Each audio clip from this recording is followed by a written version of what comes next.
for Ordinance 24-0521, Ordinance of Estimates for fiscal year ending June 30, 2025. Eric Costello, Councilman from the 11th District, Chair of the committee, joined by Mark Conway, Councilman from the 4th District.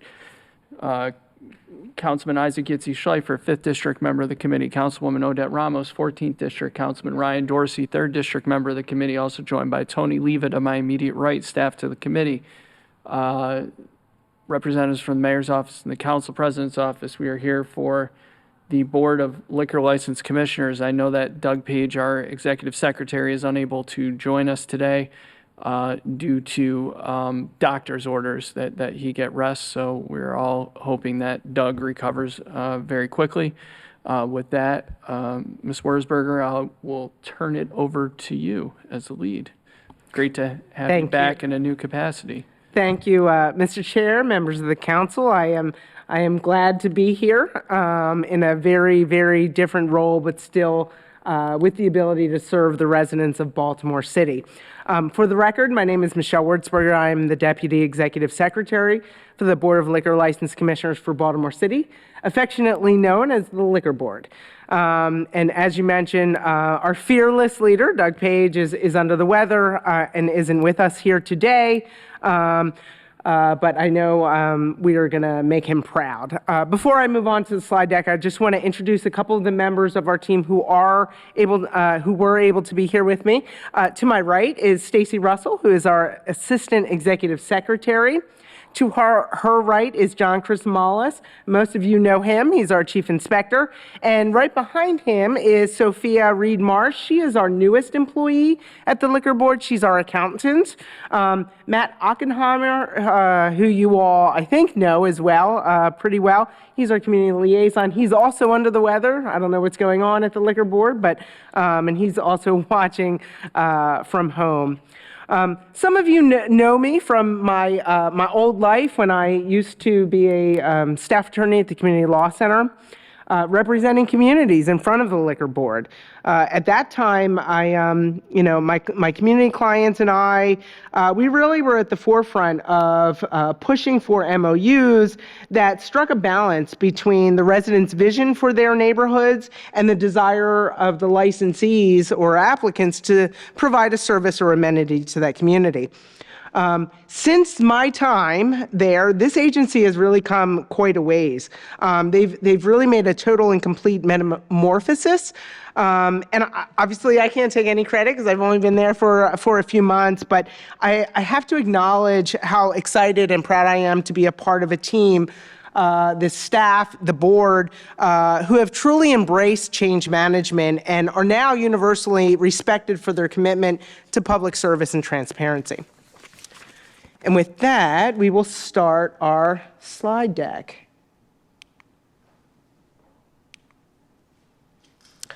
So the Liquor Board is responsible for managing the sale, storage, and distribution of alcohol within Baltimore City. We're also tasked with regulating adult entertainment businesses in the city. As is noted in your budget book, the largest change in the budget is an allocation for rent. About a month after I arrived, we picked up and we moved to a new office building that better suits our needs and has actual heat when it's needed, has running water. It also has we built out a hearing room. So in a couple of months, we'll actually be hosting our own hearings, which is going to be really, really exciting. We have two service areas to carry out our mission. Service Area 850 is liquor licensing. And under this particular service, we manage the issuance of new Class B licenses or restaurant licenses. We process transfer applications and annual renewals for both liquor licenses and adult entertainment licenses. Under this service area, the costs associated with our public hearings and our community engagement are already also included. Most of you know or are familiar with our transfers, and certainly your constituents are. We just, as well as the renewal process, we just finished the renewal process for the liquor license, and we are in the middle of the renewal process for the adult entertainment licenses. The two performance measures for this service that we chose to highlight is that that we ensure we collect fines imposed by the board within the time frame allowed. Typically, the board will provide a licensee with 30 days to pay a fine. And a lot of factors go into why or whether or not that licensee is able to pay the fine on time. But our goal is to make sure that 85% of the time they're doing so. The second performance measure that we chose to highlight was to renew 1,150 licenses. And you might ask, why is this a goal for our team? Although the process and the timeline for renewals has been consistent for a very long time, we believe that good, strong communication with the licensees ensures that they understand the process, because it's pretty demanding, it's very intricate. There's lots of things that they have to be current with. There's lots of things that they have to provide for us. And so we set out early in the year, we send out messages to them, we send them letters telling them whether or not they have a tax hold. We provide them with an actual application and the timeline in which they need to submit it so that they don't have to pay any late fees, excuse me. And then, they also have to pick up the license by May 1st. So we provide all of that information to them, and it's important that they do this in a timely manner. Some of you may have seen some of the white signs that have been around over the last couple of weeks with cease and desist orders for folks who have not complied with that process. And luckily, I got to tell you, I'm really impressed. Folks have followed the process, and most have done what they were supposed to do. I will tell you, it is a Herculean effort to process almost 1,200 licenses within 30 days. And I have to tell you, I want to give a huge shout out to our team members who are holding down the fort today while we're here.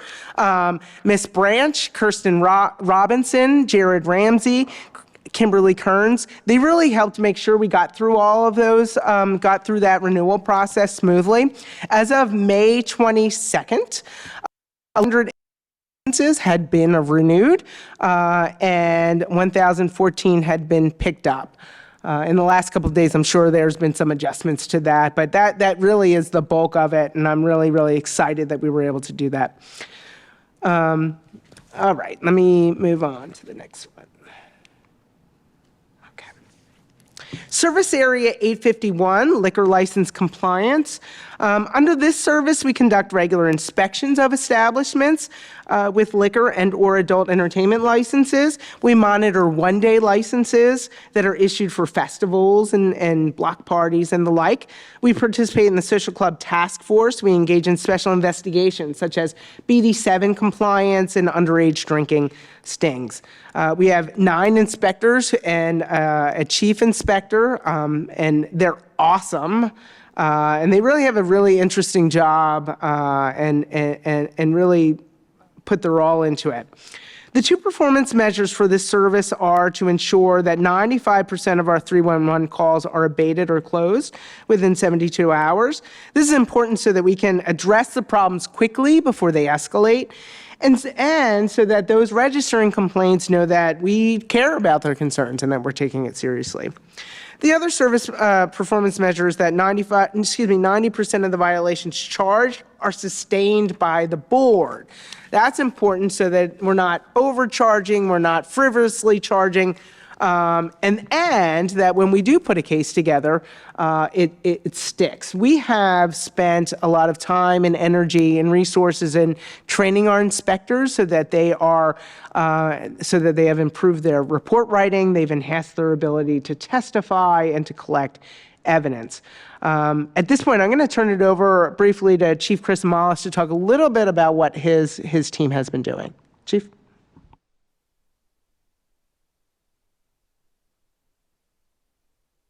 I'm usually loud enough. There we go. Can you guys hear me? Get close. Good afternoon, Mr. Chair, esteemed members of the council. Thank you for having us today. Our inspection division, as Michelle stated, consists of 4 agents and 5 inspectors.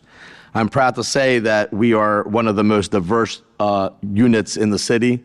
With only 10 people, we cover 8 different languages for licensees that do not speak English. English is not their first language. So we're very proud of that. It's very helpful to our licensees. We operate 7 days a week. Monday through Wednesday, we operate 2 shifts, 10 to 6 and 3 to 11. Thursday and Friday, we operate 10 to 6 and 7 to 3 a.m. Saturday and Sunday, we operate from 7 p.m. till 3 a.m. We have inspectors working during all holidays. Our 311 closure, as Michelle stated, we are very close to 100% within 24 hours.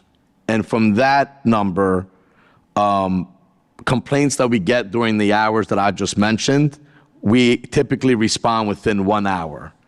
The inspector and the agent will contact the complainant and give them a result of the findings if an email or a phone number is presented. We responded to just over 800 citizen-driven complaints, not including complaints from elected officials, BPD, or other city partners. We are also proud members of the Sex Trafficking Task Force, the Social Club Task Force. We work many operations with BPD, and our newest partner, the Sheriff's Office, where we utilize their cadets and along with their deputies enforce underage sales and do checks to ensure that licensees are operating within the scope of their license. We have a great relationship with our sister partners in the city, the Baltimore City Health Department, Housing Special Investigations Unit, and the Fire Marshal's Office. We also have partnered up with the Alcohol, Tobacco, Cannabis Commission, and we have done operations during the CIAA tournament and with the Fells Point operations. That's all I have, if you have any questions. Yep. That's the conclusion of our presentation. We're open to answer any questions you all may have. Thank you very much. Schleifer? Thank you for that wonderful presentation. You were talking about the diversity in that group there. I just want to know if you have any Jewish people who work there. We do not.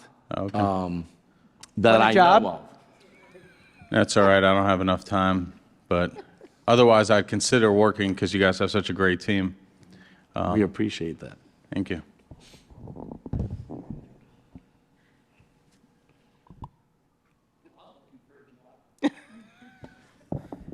Conway?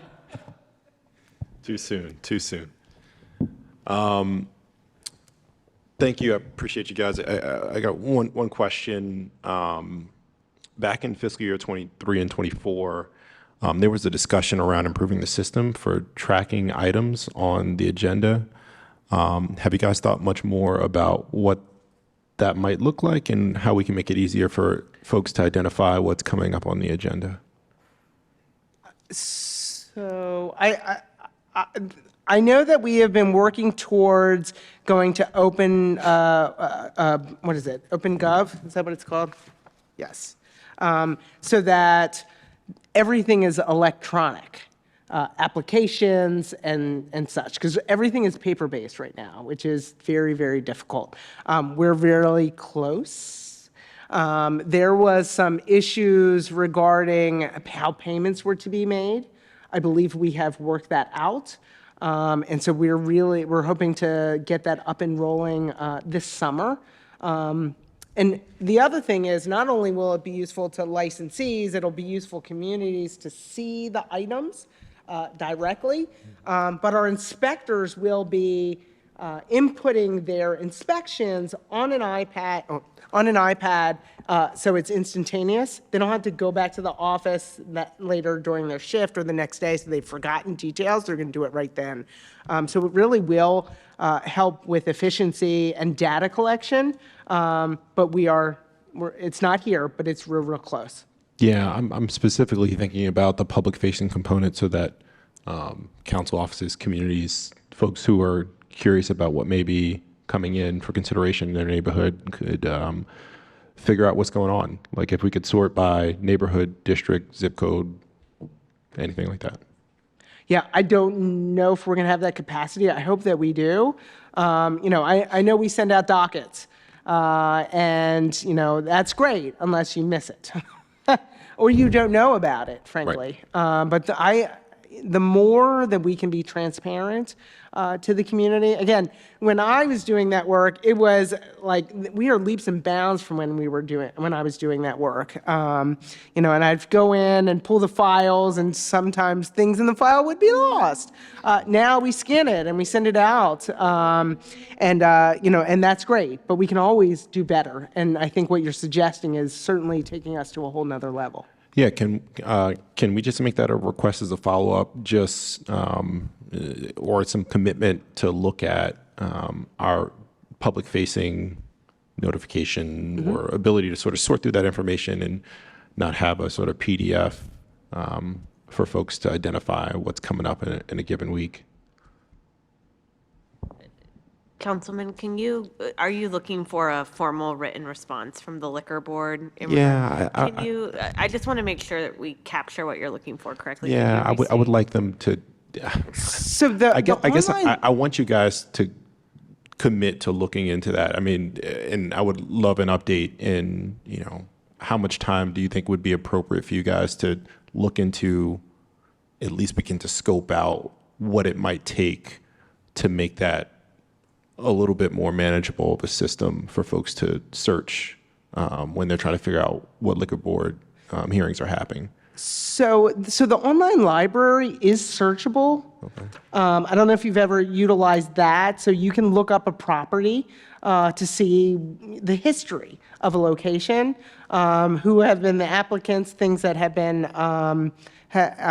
because sometimes it's changed hands. So that is searchable. In terms of seeing a 6-month docket, we're not there. I don't know if is that what you're looking for? Maybe we can have a conversation. Absolutely. Offline. I don't want to belabor the issue, Okay. but essentially what I want to make sure is that folks that, maybe want to have an opportunity to weigh in on a renewal or something like that might have an opportunity to look at what's going on in their neighborhood, look at what's going on in the 4th District, let's say, and very easily be able to identify that so that I can notify my constituents what's coming up in the district or anything like that. That's what I'm going for. If we're, like the BMZA is a great example. So yeah, we can talk a little more offline about what exactly that might look like. I guess what I want to be more specific is some sort of commitment to making that process more transparent to the public. That's all.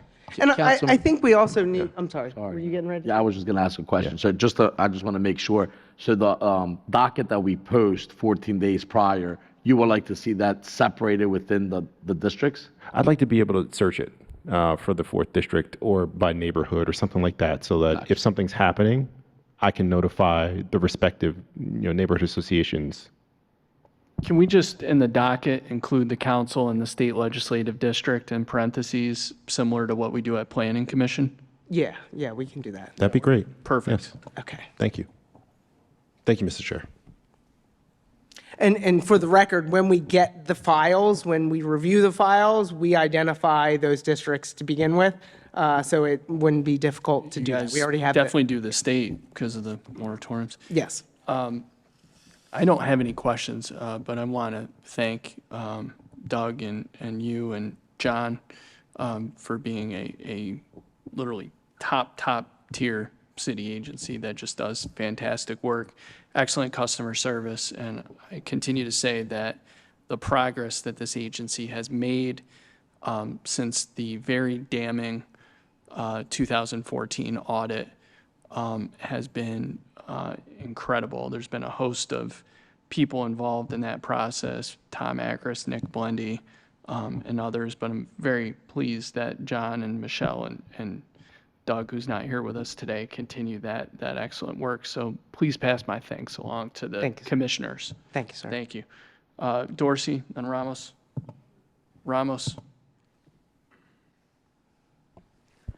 Thank you, Mr. Chair. The legislature this past session passed legislation to grant you more authority, you, the board, more authority to penalize businesses out of compliance up to $20,000 as opposed to just $3,000. And I'm curious if the staff and the board have had discussions about how that's going to end up. I mean, I will admit I have not read the bill, so it may be in the bill. But if it's not in the bill, I want to just make sure that that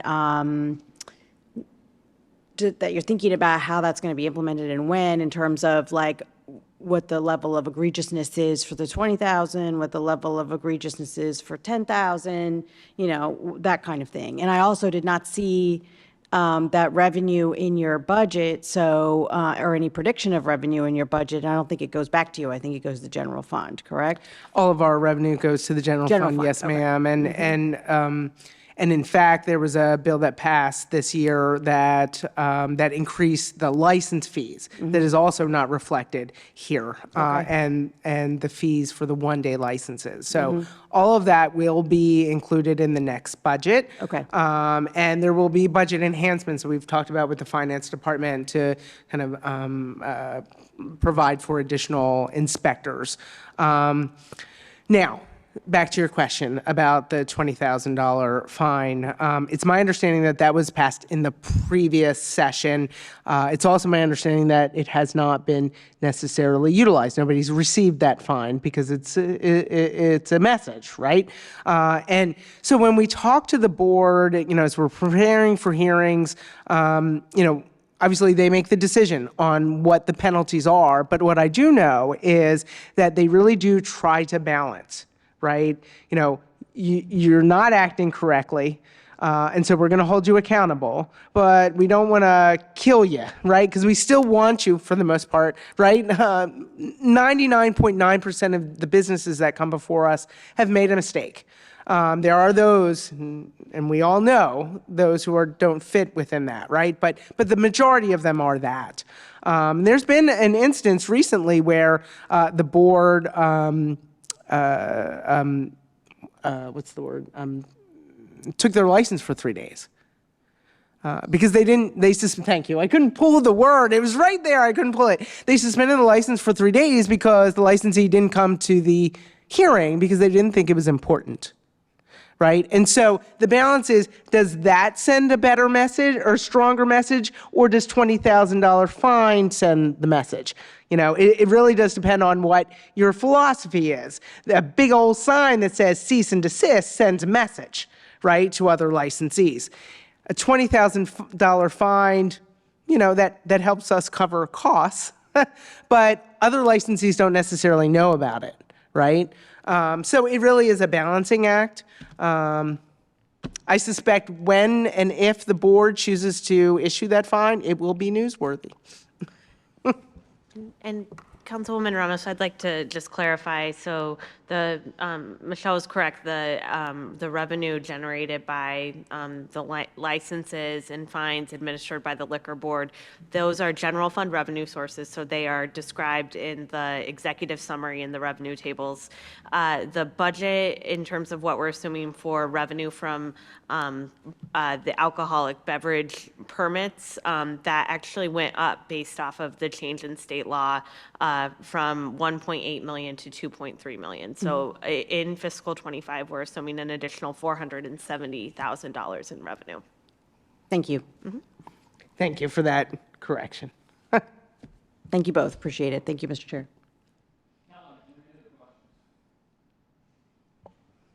We are now in recess. Thank you all very much. Thank you. Thank you all. We're back at 4 p.m. for the convention center.